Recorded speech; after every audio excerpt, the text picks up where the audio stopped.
Next day, October 20th, Johnson appeared for the only time, I suppose, in his life as a witness in a court of justice, being called to give evidence to the character of Mr. Beretti, who, having stabbed a man in the street, was arraigned at the Old Bailey for murder.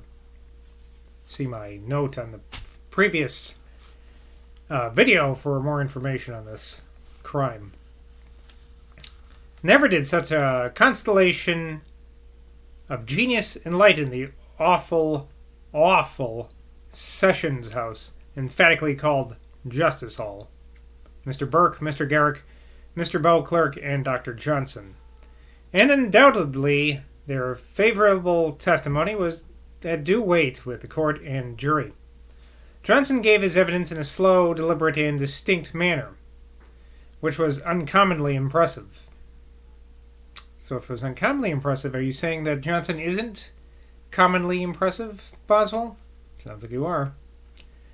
It is well known that Mr. Beretti was acquitted. On the 26th of October, we dined together at the Mitre Tavern. I found fault with Foote for indulging his talents of ridicule at the expense of his visitors, which I colloquially termed making fools of his company. Johnson said, "Why, sir, when you get to see Foote, you do not go to see a saint. You go to see a man who will be entertained at your house, and then bring you on a public stage, who will entertain you at his house for the very purpose of bringing you on a public stage." Whoops. He said that twice. On a public stage. Sir, that's a typo, or he said it for emphasis twice. Sir, he does not make fools of his company. They whom he exposes are fools already. He only brings them into action. So you go there to get roasted. The Friars Club, Mr. Foote. Back to beer now. It's been a couple months. Talking of trade, Johnson observed, "It is a mistaken notion that a vast deal of money is brought into a nation by trade. It is not so. Commodities come from commodities, but trade produces no capital accession of wealth. However, though there should be little profit in money, there is a considerable profit in pleasure, as it gives to one nation the productions of another. As we have wines and fruits, and many other foreign articles brought to us." I said, "Yes, sir, and there is a profit in pleasure by its furnishing occupation to such numbers of mankind." Johnson said, "Why, sir, you cannot call that pleasure to which all are averse, and which none begin but with the hopes of leaving off, a thing which men dislike before they have tried it, and when they have tried it." Boswell said, or I said, "But, sir, the mind must be employed, and we grow weary when idle." Johnson said, "That is, sir, because others being busy, we want company. But if we are all idle, there would be no growing weary. We should all entertain one another. There is indeed this in trade. It gives men an opportunity of improving their situation. If there were no trade, many who are poor would always remain poor. But no man loves labor for itself." I said, "Yes, sir, I know a person who does. He is a very laborious judge, and he loves the labor." Later, footnote tells us it's Lord Owenclerk, who I believe is Boswell's father. Don't quote me on that, but I think that's who he is. Johnson said, "Sir, that is because he loves respect and distinction. Could he have them without labor, he would like it less." I said, "He tells me he likes it for itself." "Why, sir, he fancies it so because he is not accustomed to abstract." We went home to his house to tea. Mrs. Williams made it with sufficient dexterity, notwithstanding her blindness, though her manner of satisfying herself that the cups were full enough appeared to me a little awkward, for I fancied she put her finger down a certain way till she felt the tea touch it. I have since had reason to think that I was mistaken, for I had been informed by a lady who was long intimate with her, and likely to be more accurate observer of such matters, that she had acquired such a niceness of touch as to know, by the feeling on the outside of the cup, how near it was to being full. And anyway, in my first elation at being allowed the privilege of attending Dr. Johnson at his late visits to this lady, which was like being a secretibus concilitus, that is, one of his inner cabinet, I willingly drank cup after cup, as if it had been the Heliconian spring. But as the charm of novelty went off, I grew more fastidious, and besides, I discovered that she was of a peevish temper. I should be drinking tea when I'm reading this. I usually do. There was a pretty large circle this evening. Dr. Johnson was in very good humor, lively, and ready to talk upon all subjects. Mr. Ferguson, the self-taught philosopher, told him of a new invented machine which went without horse. Is that a car, I wonder? A man who sat in turned a handle, which worked a spring that drove it forward. Then, sir, said Johnson, what is gained is, the man has his choice whether he will move himself alone or himself and machine too. That's a funny way of thinking about driving, huh? Well, you can walk or you can move. You can move by walking or you can move by yourself with this machine. Dominicetti being mentioned, he would not allow him any merit. There is nothing in all this boasted system. No, sir, medicated baths can be no better than warm water. Their only effect can be that of tepid moisture. One of the company, a later footnote tells us it's Boswell himself again, took the other side, maintaining that medicines of various sorts, and some too of most powerful effect, are introduced into the human frame by the medium of the pores, and therefore, when warm water is impregnated with salubrious substances, it may produce great effects as a bath. This appeared to me very satisfactory, because he's saying it about, himself. Johnson did not answer it, but talking for victory and determined to be master of the field, he had recourse to the device which Goldsmith imputed to him in the witty words of one of Cibber's comedies. There is no arguing with Johnson, for when his pistol misses fire, he knocks you down with the butt end of it. He turned to the gentleman. Well, sir, go to He turned to the gentleman. This gentleman is Boswell, according to this footnote. Well, sir, go to Dominicetti and get thyself fumigated. But be sure that the steam be directed to thy head, for that is the peccant part. Ooh. This produced a triumphant roar of laughter from the motley assembly of philosophers, printers, and dependents, male and female.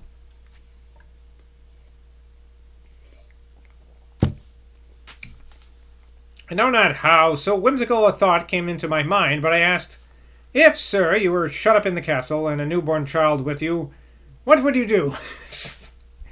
That's a random question. All right, Johnson, if you were locked in a room with Incredible Hulk, what would you do? Johnson said, why, sir, I should not take much like my company. I said, but would you take the trouble of rearing it? He seemed, as may well be supposed, unwilling to pursue this subject, but upon my persevering in my question, replied, why, yes, sir, I would, but I must have all conveniences. If I had no garden, I would make a shed on the roof, and take it there for fresh air. I should feed it, and wash it much, and with warm water to please it, not with cold water to give it pain. I asked, sir, but, sir, does not heat relax? Johnson said, sir, you are not to imagine the water is to be very hot. It would not coddle the child. No, sir, the hardy method of treating children does no good. I'll take you 5 children from London, and who shall cuff 5 Highland children? Sir, a man bred in London will carry a burthen, or run or wrestle as well as a man brought up in the hardiest manner in the country. I said, good living, I suppose, makes the Londoners strong. Johnson said, "Why, sir, I don't know that it does. Our chairmen from Ireland, who are as strong men as any, have been brought up upon potatoes. Quantity makes up for quality." I said, "What do you teach this child that I have furnished you with? Anything?" Johnson answered, "No, I should not be apt to teach it." I asked, "Would not you have a pleasure in teaching it?" He said, "No, sir, I should not have a pleasure in teaching it." I asked, "Have you not a pleasure in teaching men?" "There I have you. You have the same pleasure in teaching men that I should have in teaching children." Johnson said, "Why, something about that." I said, "Do you think, sir, that what is called natural affection is born with us? It seems to me that be the effect of habit or of gratitude for kindness. No child has it for a parent whom it has not seen." Johnson said, "Why, sir, I think there is an instinctive natural affection in parents towards their children." Well, that's a good interview question next time. I have to give one. If you were shut up in a castle and a newborn child was with you, what would you do? I'll have to remember that one. Russia being mentioned as likely to become a great empire by the rapid increase of population, Johnson said, "Why, sir, I see no prospect of their propagating more. There can have no more children than they can get. I know of no way to make them breed more than they do. It is not from reason and prudence that people marry, but from inclination. A man is poor, he thinks, I cannot be worse, and I'll even take Peggy. Or rather, I cannot be worse, and so I'll even take Peggy." I said, "But have not nations been more populous at one period than another?" Johnson said, "Yes, sir, but that has not been owing to the people being less thinned at one period than another, whether by emigrations, war, or pestilence, not by their being more or less prolific." Oh, I'm sorry. I fucked that up. "Yes, sir, but that has been owing to the people being less thinned at one period than another, whether by immigrations, war, or pestilence, not by their being more or less prolific." Okay, that makes more sense. "Births at all times bear the same proportion to the same number of people." I said, "But to consider the state of our own country, does not throwing a number of farms into one hand hurt population?" Johnson said, "Why, no, sir. The same quantity of food being produced will be consumed by the same number of mouths, though the people may be disposed of it in different ways. We see, if corn be dear, and butcher's meat cheap, the farmers all apply themselves to the raising of corn till it becomes plentiful and cheap, and then butcher's meat becomes dear, so that an equality is always preserved." So this is kind of Adam Smith's kind of thing going on here, I guess. Supply and demand. "No, sir, let fanciful men do as they will, depend upon it. It is difficult to disturb the system of life." I said, "But, sir, is it not a very bad thing for landlords to oppress their tenants by raising their rents?" Johnson said, "Very bad. But, sir, it never can have any general influence. It may distress some individuals. For, consider this, landlords cannot do without tenants. Now, tenants will not give more for land than land is worth. If they can make more of their money by keeping a shop or any other way, they'll do it, and so oblige landlords to let land come back to a reasonable rent in order that they may get tenants. Land in England is an article of commerce. A tenant who pays his landlord his rent thinks himself no more obliged to him than you think yourself obliged to a man in whose shop you buy a piece of goods. He knows the landlord does not let him have his land for less than he can get from others, in the same manner as the shopkeeper sells his goods. No shopkeeper sells a yard of ribbon for 6 pence when 7 pence is the current price." I said, "But, sir, is it not better that tenants should be dependent on landlords?" Johnson said, "Why, sir, as there are many more tenants than landlords, perhaps, strictly speaking, we should wish not. But if you please, you may let your lands cheap and so get the value, part in money and part in homage. I should agree with you in that. Boswell said, or I said, so, sir, you laugh at schemes of political improvement. Johnson said, why, sir, most schemes of political improvement are very laughable things. I'm going to have to dissect what's being said here. Sounds like he doesn't like the interference of government, though. Libertarian is Johnson, I believe. He observed, Providence has wisely ordered that the more numerous men are, the more difficult it is for them to agree in anything, and so they are governed. There is no doubt that if the poor should reason, will be the poor no longer, will make the rich take their turn, they could easily do it, were it not that they can't agree. So the common soldiers, though so much more numerous than their officers, are governed by them for the same reason. I don't know if I agree with that at all, Johnson. Maybe it's because we're just busy and, work to death. That's why they can't. Nah, I'm not going to. Just reporting what Johnson says here. He said, mankind have a strong attachment to the habitations to which they have been accustomed. That's true. You see, the inhabitants of Norway do not, with one consent, quit it and go to the same part of America where there is a mild climate and where they may have the same produce from land with the 10th part of the labor. No, sir, their affection for their old dwellings and the terror of a general change keep them at home. Thus, we see many of the finest spots in the world, thinly inhabited, and many rugged spots well inhabited. That's true.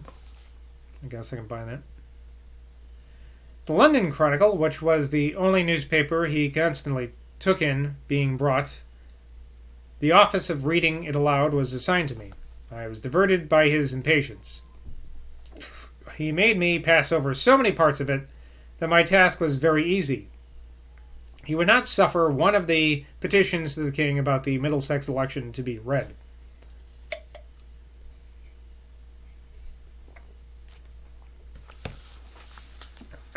I had hired a Bohemian as my servant while I remained in London, and being much pleased with him, I asked Dr. Johnson whether his being a Roman Catholic should prevent my taking him with me to Scotland. Johnson said, why no, sir, if he has no objection, you can have none. I said, so, sir, you are no great enemy to the Roman Catholic religion. Johnson said, no more, sir, than the Presbyterian religion. I said, you are joking. Johnson said, no, sir, I really think so. Nay, sir, of the two I prefer the Popish. I said, how so, sir? He said, why, sir, the Presbyterians have no church, no apostolical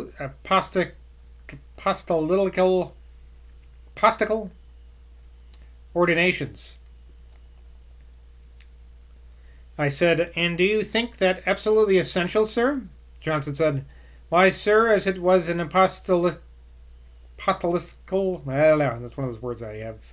Twist me around. As it was an apostolical institution, I think it is dangerous to be without it. And, sir, the Presbyterians have no public worship. They have no form of prayer in which they know they are to join. They go to hear a man pray, and are to judge whether they will join with him. I said, but, sir, their doctrine is the same with that of the Church of England. Their confessions of faith in 39 articles contain the same points, even the doctrine of predestination.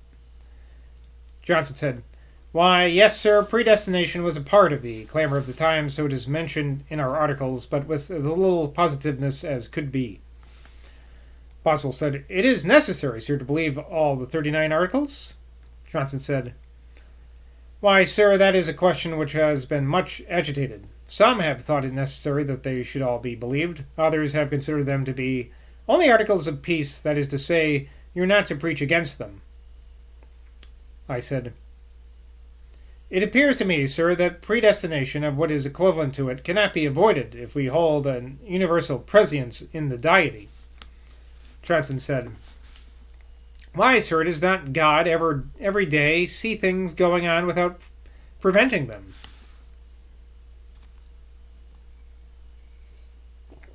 I said, "True, sir, but if a thing be certainly foreseen, it must be fixed and cannot happen otherwise.